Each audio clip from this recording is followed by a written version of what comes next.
Anong gusto mong kulay? Pula o red? Pula na lang. Pula. Ayaw mo ng red? Hindi pula. Ayaw mo nga ng red. Bakit? Hindi mas bagay kasi siya. Di yan. Pula. Ang gusto niya, ayaw niya ng red. Pero parang mas gusto ko yung red kaysa pula. Sige. Tingin mo. Hindi, baka hindi mo gusto yung red.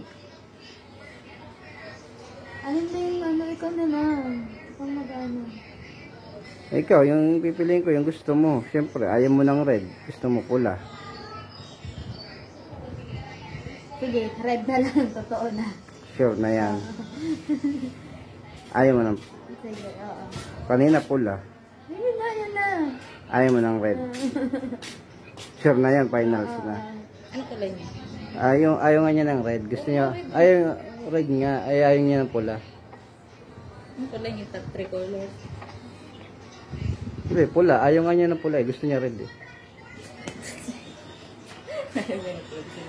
Ano na? Sige na mo yan. Okay, sige ha. Ayun na, ilalagay ka. Yun ang gusto mo ha.